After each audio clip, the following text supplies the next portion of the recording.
I don't believe in the character because my job, I think, is to make you believe in the character. The audience believe. I don't have to believe it. I don't finish a crying scene and keep crying 3 days later. I'm like, okay, I cried. Did you cry? Yes. Okay, so my job's done. Welcome to Locarno Meets, a movie podcast brought to you by UBS from the Locarno Film Festival. Shah Rukh Khan is the king of Bollywood. He starred in over 100 films, he's worshipped by billions, and over 30 years, he's forged a career that has made him one of the biggest actors on the planet. Thank you so much for joining us. Thank you, Alex, for having me. So you're here at Locarno to receive the special award. Well, congratulations. Thank you so much, Alex. It's been 30 years in this career. Just how different is the industry now to how it was when you started? 2-3 things, Alex, if I was to try and think of it. One, of course, the technology part. Sure. That's a given. That's changed a lot. It's changed way more in the last 5 years than even in the last 20 years before that. It's maybe, I would say, easier to make films. Or not easier, just very different and faster to make films. Mm-hmm. And you can imagine even more. And it's just not the VFX, it's even the shooting, the lights. What we have here right now is so much more different. The microphones, everything has become a little more driven towards easing doing your work. Yeah. Earlier you had a lot more, camera sounds and things happening, lots of distractions. So that's one part. The technology has really made a huge difference. As far as storytelling is concerned, I may be wrong. Maybe I'm behaving way wiser than my understanding and knowledge. But I think earlier films were a bit more personal storytelling, mm-hmm. or social issues which affected you personally more.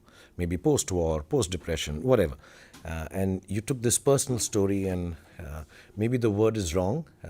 I should not say cozy, but...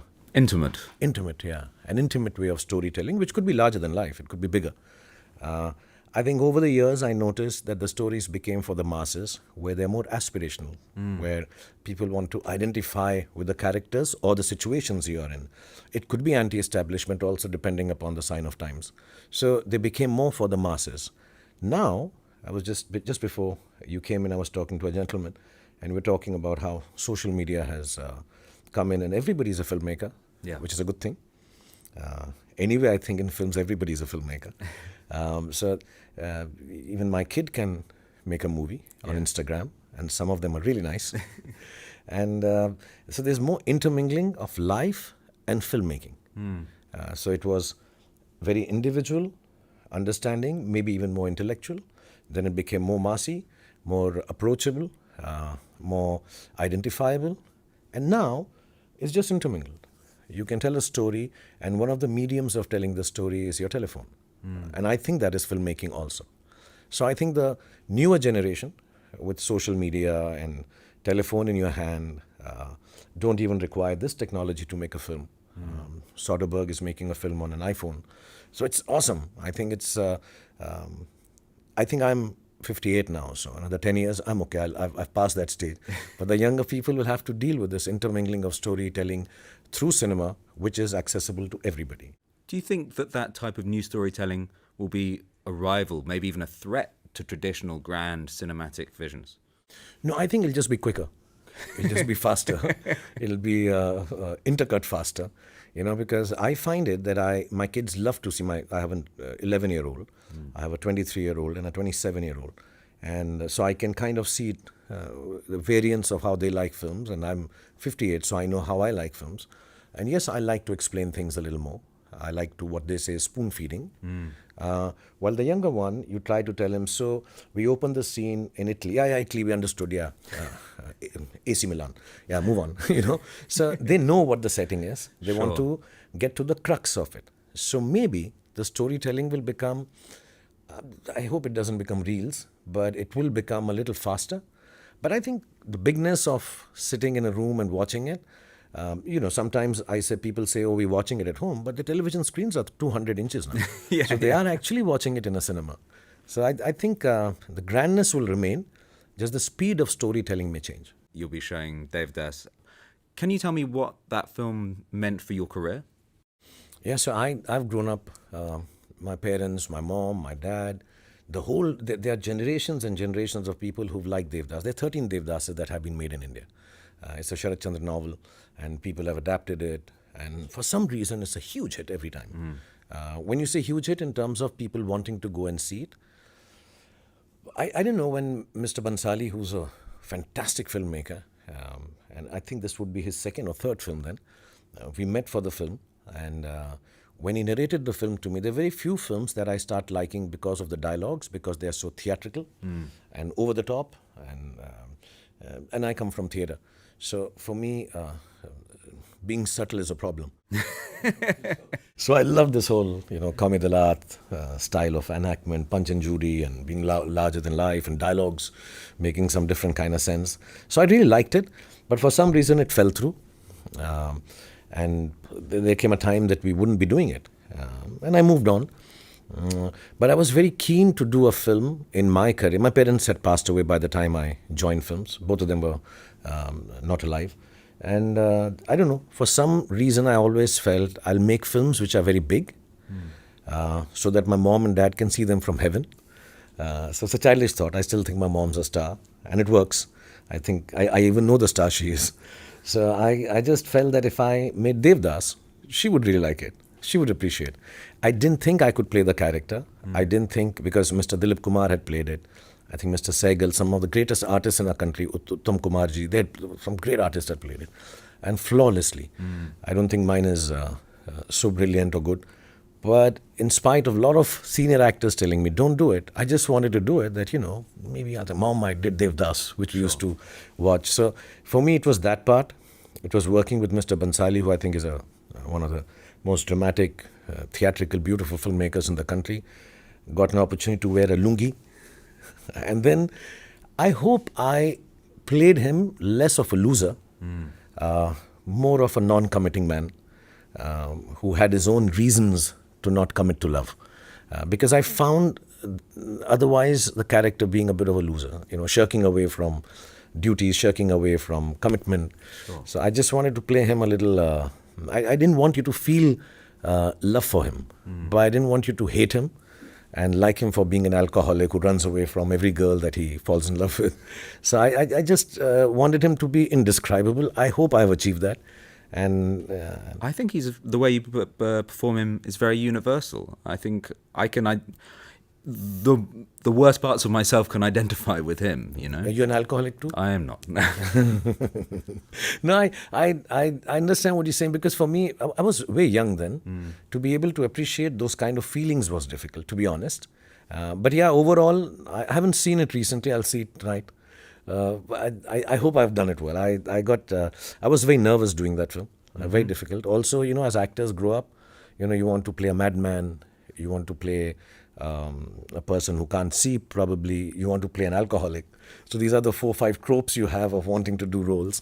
So it was one of my tropes that, I'll be an alcoholic. And so I drank a little on the sets. Did that help or hinder? I got the Best Actor award. Yes, it must have helped, I think. But I started drinking after the film, so that was one downside to it. I was going to ask, actually, have there been types of roles that you haven't been able to do yet? Are there still things that you've got your eyes on that you think one day I must?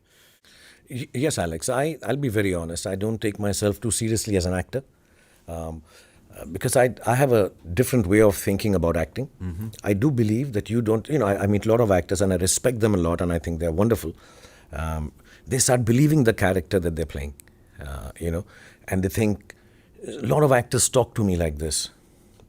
This character won't say this. Oh, yes. No, this character, this line can't. And I'm like, you are the creator of the character. You can say what you want. You're the boss. You're the boss. You're the one who's just do what you feel like doing. And maybe that's why my enactment is perhaps not pure compared to how others do it. I don't believe in the character because my job, I think, is to make you believe in the character. The audience believe. I don't have to believe it. I don't finish a crying scene and keep crying 3 days later. I'm like, okay, I cry. Did you cry? Yes. Okay, so my job's done. So I play it very differently. I'm very honest about it, I think. I would love to play a lot of roles, a lot of characters. I don't know how differently I can play them. So I'm not stereotyped. I'm hero type. I play them like a hero. I play them larger than life. So I don't know how much appreciation there is for that. But there are lots of things I want to do. I want to do a bad guy now again because I think I have a new way of playing a bad guy. Cool. I want to play some of the action stuff that I wanted to do. I did last year. Now I want to play an assassin. Yeah, why not? Yeah, no, so things like that. So more roles, and then within the roles, I'll figure out what character to play. Yeah, but every morning I wake up with a new thought. Yeah. Well, speaking of your action stuff, Jawan is such a great film. It's so fun and dynamic and crazy, but you know, it's very different from Devdas. And I wondered if there was a genre which you most enjoyed the process of making. So what I do is, because I'm in the happy space that I can pick and choose the films. God has been kind. I think the audience has been too kind for 35 years. That I just always feel, yeah, okay, I have a choice that I can make. So every year or every 6-8 months, I wake up with the thought, okay, now, I want to do a horror film. And I hope somebody offers me a horror film. And if I don't, I have a plan B. Let's do comedy. So I'm waiting for someone to offer me a horror film for 4 or 5 months. And if it doesn't come through, then I'll kind of, go for the comedy. So there is always, so when I was during COVID and the 2 years that I didn't work after zero, I just decided I want to do an action film. I became a little impudent about it. I want to do action. If anybody gives me action, I'm going to do action. And then, I'm sorry, I've done it twice. Please forgive me. So 2 years I didn't work. And then I just said, no, I'm going to do only an action film. Nobody gives me an action film. So I waited. And during COVID, nobody was really making films, but people would offer. And I felt it's not rude to say, listen, if you're doing an action film, I'm part of it. Because nobody's making films right now. So, you can tell them this. It won't seem too rude. And then I think a couple of people succumbed. My friend Aditya Chopra, who had made Dilwale Dulhaniya Le Jayenge with me, who thinks I'm a waste as an action hero. He thinks I should be playing emotional roles. And Siddharth Anand, who directed the film. So I think they just succumbed and say he's being spoilt, let's give it to him. So I think of a genre that I want to do, and then the role I'd like to play, and then hopefully develop the character with the directors that I work with. So that's the process that follows. So I really also wanted to do, participate. The South Indian cinema has a different language, the way they say the same stories. And I'd never done a film of that genre. And I was really dying to do it. I didn't want to do a remake. Mostly Hindi films from the South, they just remake the South Indian films. So I didn't buy rights for any film. I worked with Mr. Mani Ratnam, who I think is one of the greatest filmmakers in the world. But I hadn't done a South Indian genre film, where everything, the hero, it's a more hero-oriented film, where everything, the way he walks, the way he talks, the way he smokes, the way he kills, the way he shoots, is all enhanced. It's outstanding. So Jawan was that. So I was really, really, really happy that after 30 years of working in the film industry, I got to live my dream of doing an action film.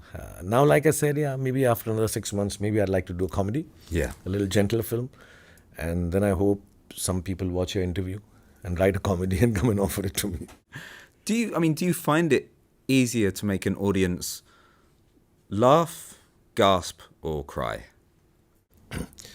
So I'd be honest, I think I have an innate sense of humor, Yeah. and I can make people laugh, but it's very inappropriate at times also. So I try to control myself. I'm told by my team all the time, people don't understand your humor. and now people become very sensitive, Alex. Several billion people would disagree. But now people have become very sensitive. You say something and somebody gets disturbed. So it's better to not have a sense of humor. As an actor, I think comedy is very difficult. Yeah. I think it's it's a very serious business. It's very difficult. It's the one that most actors fail at it. I've failed also very often. I'm on the sets, everybody laughed, then I see the scene and nobody's laughing in the theater. Yeah, it's very difficult. I did a film called Chennai Express, and that was a big learning experience. And it did well, and people laughed at the jokes, and I was really relieved. And I've not jumped into a comedy quickly after that. I'm like waiting, because it is a difficult job. Personally, I can make people laugh. I never thought I'd make people cry, but I met some really wonderful ladies in Germany 10, 15 years back, and I tell this story to everyone, so people might have heard this. I asked them, why do you like my films? In Germany, they were really loving my films because the language was different, the emotions are different. And these two old ladies told me, very sweet ladies, they said, we have a button for making coffee. we have a button to go up the stairs on an escalator. You are the button for making us cry. So I realize I'm a button for crying. So yeah, I also, I think it happens because I genuinely respect people's emotions. Sure. I understand emotions. I may not appreciate it, but I understand them. So if you're behaving in a certain, if you go on a rant and start screaming and shouting, I may not appreciate it, but I know there must be something with Alex, and I respect that. So It's the drinking, as we discussed. yeah, it could be that. We'll find out by the end of the interview what's wrong with you. But I think that's why I'm able to emote. I'm very sincere about it. So even if I may not cry in that place or I may not be emoting for a certain reason, at that moment I believe somebody else somewhere does, and I should be very, very sincere to that. Gasp, I don't think I can scare anyone. My 10-year-old is not scared of me, so I don't think I can make anyone scared. I can make whatever faces. No, I can't. I don't think I can make people gasp for any reason. It's good to know your limitations. I'm completely limited on that front. You've made over 100 films, but as you mentioned, during COVID and just after you took a few years off, what do you miss most about the production of a film when you're not working? I don't know. I think the darkness of the room, the quietude, and then it's very nerve-wracking. When we didn't have sync sound, then you could talk as much as you want. Knock on the wire, do anything you wanted. People are talking and screaming, and you dub the film later, right? And you could think that, okay, I could improve upon my performance also because of, I get the line wrong, it's all right, we'll make it happen after the edit. But the first time sync sound came in, some years back now, many years back, it was very scary. You're all alone, and it seems everybody's listening to you, and everybody's watching you, and everybody's hoping you get it right. Though they're not. They worked with me often enough to know he won't get it right in the first try. But it just says, everything's on to you. And it was very nerve-wracking. And then slowly you got used to the focus of, this attention being on you. For those, so to be honest, Alex, you go on set for 8-10 hours, but you work a couple of hours only. Sure. Because the shots are then, take time to set up. So you realize 2-3 hours a day, there is this whole world of 200 people focused on you. And you need to deliver. And it's not a challenge. It's actually your best game face. It's like, yeah, I'll do this. Yeah. It'll be nice. Just 2 hours a day. And they pay me a lot for this also. But 2 hours a day, I think I miss that. I miss that. And it's not that I'm self-obsessed. I want people to look at me. I'm very shy in personal life. Sure. It's very strange. There's a dichotomy that I'm very shy and I'm very happy in public performing. And I can do both at ease when called upon to do so. But I'm not someone who wants the focus and the lights on him. But those 2 hours is what I missed, where you are also very focused. It's like, okay, I have to get this right, and I don't take it for granted. I don't take it like, there'll be another shot, there'll be a retake. For me, messing up your line, missing your mark, screwing up another actor's, dialogue, or I get very disturbed. Gives you pain. Yeah, it gives me pain. So I want to get it right. And I love the fact that 8-10 people from all departments, the sound, the light, the camera, the director, good for me. Oh. So I think I miss that. Like gold stars from teachers. Yeah, gold stars from teachers. So during COVID, nobody was saying good for me. Nobody gave a damn. I was all over the place. And I found the second best thing to acting. I realized I love cleaning house. Oh, yeah? Yeah, I love vacuuming. I love cleaning cupboards and going into nooks and crannies and cleaning everything up. Do you find it meditative? I think so. Yeah. I think so. Therapeutic. I don't know what I find. I just find it lovely. I just, I don't know. That's a very, very helpful habit to develop. I think so. The household's very happy. Yeah. They'd rather me clean up the house than go out and act. Maybe they'll all start saying after sometimes, yeah, got it. Here's your star. Stay at home and clean up the house. So if you naturally consider yourself a shy person, but you discovered that you found something within yourself when the lights were on you, when was that? How did you realize, no, actually, being up there can be a good thing and not a scary thing? So, Alex, if I'm somebody else, whatever name, I'm playing Alex, I'm playing Rahul, I'm playing Devdas, then I'm okay doing all the silly things that Alex does and not feel ashamed or feel odd. I'm like, that's Alex, that's not me. So I think that's Alex the is all dichotomy. right. And Alex is all right. He drinks and he's... yeah, I like Alex. So my whole thought was that if I am not me, then I'm good. Or if I'm with really, really close friends, then I'm good. So my close friend is just my family and people that I work with closely. I don't have too many friends, which is not a sad thing. I'm not trying to get empathy here. You don't have to have too many friends. But I enjoyed, with few people. Then I'm myself and I'm not shy. And then I can joke about and do all the silly things that everyone does, with my kids especially. I like the company of children much more. I'm less shy in the company of children because you can make a fool of yourself and it's entertaining. It's not looked down upon or questioned. Everything is fun. But otherwise, I'm very shy. If I was sent to a party or they're going to take me for a dinner at Locarno, I'll be very shy there. Very, very shy. I won't even be able to tell which glass to drink wine from. So I'll be very shy there. But I'll try to make do. I'll try and be somebody else and have fun there. So I don't know. I think just when I act, I feel I'm someone else and I can do what I want. It's actually venting. Whatever I can't do, I guess, as a shy person, I'm able to do as the character who could do anything. I think sometimes my directors have to hold me back. Listen, don't go flying off the handle. It's okay. You just only do this much. I'm like, no, I'm wild now. Let me do everything. So yeah, it's a strange personality to have. But I found my peace with it, and I don't know when. Maybe in theatre, the first time I went on stage with so many people watching. I've done some theatre for 8-9 years with an Englishman actually. He taught me all I know of acting. And when I started speaking on stage, and I didn't have the proper English accent, and I remember the others were, very Shakespearean method of speaking. Mine wasn't, and I was a little awkward. And he looked at me and said, "It's okay. You just go on.